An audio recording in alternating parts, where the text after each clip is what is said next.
There are realities that exist beyond the veil of ordinary perception realms, accessed not through belief, but through experience. For astral travelers and remote viewers, these dimensions are not theoretical. They are navigable. They are observable. And some are terrifying. Among the most disturbing is a realm known as hell in a handbasket. It is not metaphor, it is not allegory. It is a structured, operational dimension that functions as a system of torment, hierarchy, and soul-level erosion. This article is not a theological treatise. It is a dimensional reckoning grounded in the experiential data of astral travelers and remote viewers who have accessed alternate realities through non-ordinary states of consciousness.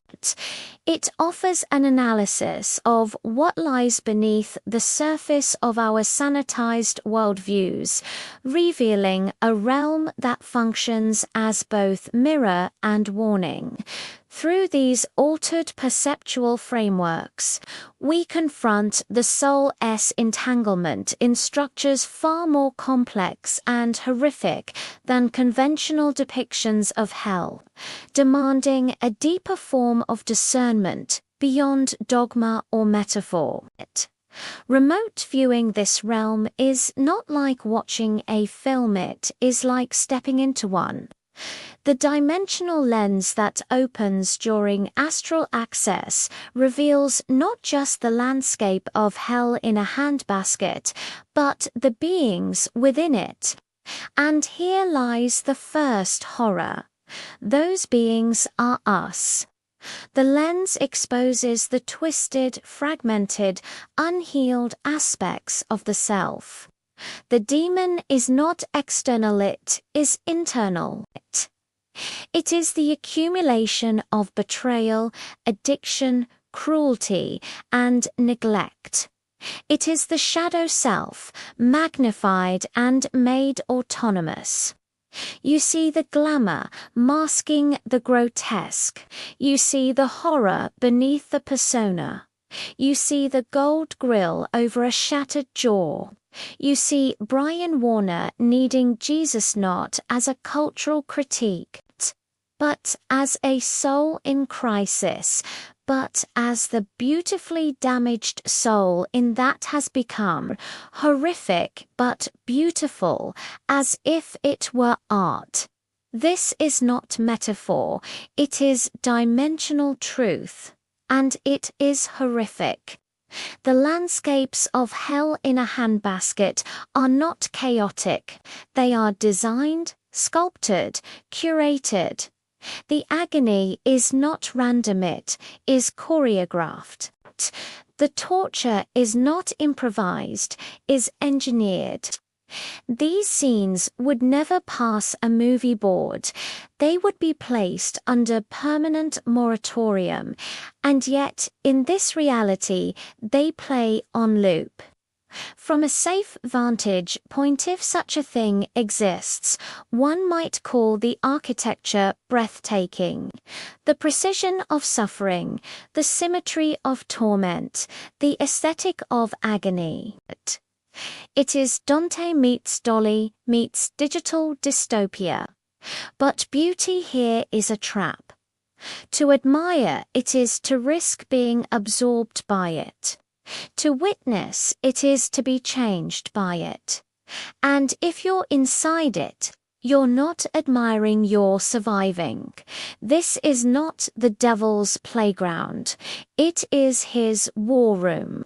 The beings here do not frolic, they execute. Orders are barked, souls are processed. There are no children here, because innocence cannot survive this frequency. The hierarchy is rigid, militaristic, and deeply transactional. At the top sits the architect of torment, what some might call the devil, though the term is insufficient. Around him, a squad of enforcers, designers, and recruiters. Their job is not to punish it, is to convert, to turn the tormented into tormentors, to transform the broken into tools, to recruit demons from the ranks of the damned. And here lies the most terrifying possibility of all. You can become one of them. In Hell in a Handbasket, survival is not guaranteed, but there is a path dark, seductive, and soul-destroying. That path is assimilation, to become part of the hierarchy, to work as a demon, to trade your autonomy for function, your discernment for obedience, your soul for structure. To do so, you must trust no one and use everyone. You must become automatic, efficient, ruthless. You must diminish what remains of your humanity and embrace the purpose of this place. You must become a cog in the machinery of damnation, and once you do, there is no going back. The hierarchy rewards loyalty, but punishes hesitation. It values utility, not morality. It promotes those who can inflict pain with precision and recruit others into the fold. It is not chaotic, is corporate, bureaucratic, systemic, and it is real.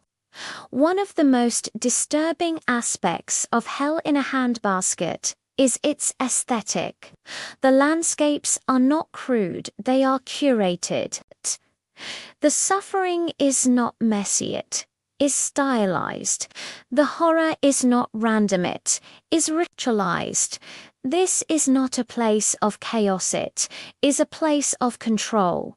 Every scream is timed, every wound is placed, every torment is designed to elicit maximum despair.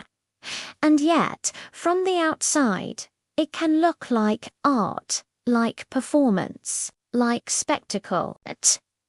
This illusion is dangerous. It seduces the viewer into admiration. It tempts the soul into complicity. It blurs the line between witness and participant. And once that line is crossed, you are no longer outside, you are inside. So what do we do with this knowledge? How do we respond to the revelation of this reality? We cleanse it. Not with sage or salt alone, but with a superior spiritual solvent. Call it dial soap for the soul. Call it radical repentance. Call it mythic discernment. Whatever name you give it, the point is this.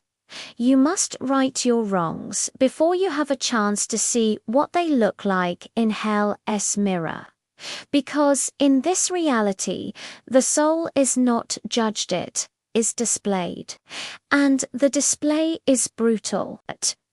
Cleansing is not about purity, it's about sovereignty. It is about reclaiming the fragments of the self before they are weaponized. It is about healing the trauma before it becomes architecture. It is about choosing autonomy over assimilation. And it is urgent. This article is not a warning. It is a reckoning, a call to ethical discernment. Hell in a Handbasket is not just a place, it is a possibility, a frequency, a consequence, and it is avoidable. But only if we act, only if we cleanse, only if we choose truth over glamour, healing over hierarchy, autonomy over assimilation. Because the demon within is not inevitably is optional, and the choice is ours. Hell in a Handbasket is not fiction, it is mythic reality, it is dimensional truth. It is the mirror we fear and the machine we feed. It is the horror beneath the glamour and the structure behind the chaos. To see it is to be changed. To enter it is to be consumed. To work within it is to be erased. But to cleanse, to reclaim, to discern, to heal us, to transcend. And that is the path we must choose.